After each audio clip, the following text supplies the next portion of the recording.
Speaker of the House Paul Ryan assures us that the Republicans are putting the finishing touches on their new piece of healthcare legislation to replace the Affordable Care Act. In fact, according to Republicans, they might even bring this piece of legislation up for a vote as soon as next week.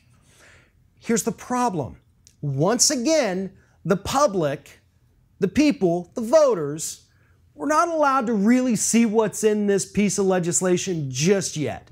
But what we do know is that there is an amendment in this thing that is going to allow states to opt out of the pre-existing condition requirement of the Affordable Care Act. It's going to let them opt out of some of the funding options, which makes healthcare reform effectively useless, and things like that that the Freedom Caucus wanted to throw into this piece of legislation.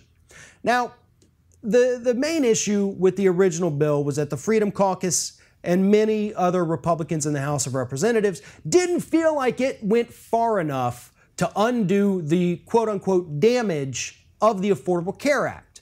Now, they didn't ever tell us what that damage was. They just wanted the bill to be even worse than what Paul Ryan and Donald Trump and everybody else had already worked on. Effectively, they wanted this bill to take more benefits away from the American public.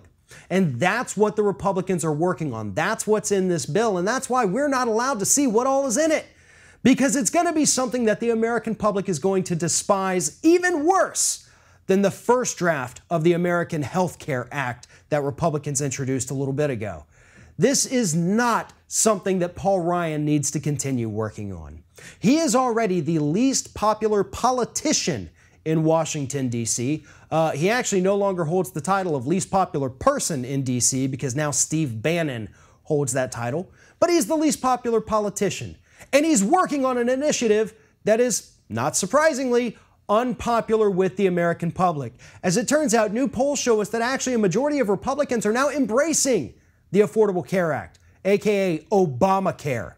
They like the provisions in it. Because now, with all this talk about healthcare, they finally understand what it does, and they understand that taking it away is going to make them lose their health insurance.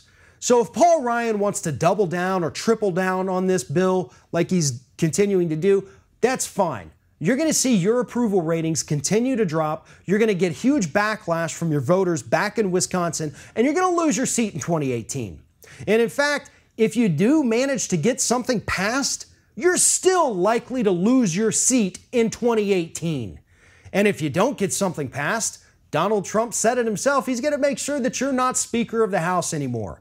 Paul Ryan is in a damned if you do, damned if you don't situation, and to be honest, this man completely deserves it. His entire career in Congress has been spent trying to take benefits and rights away from the American public and working in favor of corporations, including the Koch brothers, who have financed his campaigns. This man deserves to go. He deserves to be among the ranks of the unemployed. He should not be Speaker of the House. He shouldn't even be a representative in the House. But he is, and he has power, and he's trying to use that power to take away your health insurance. And that is what this latest draft of this Republican health care replacement bill is going to do.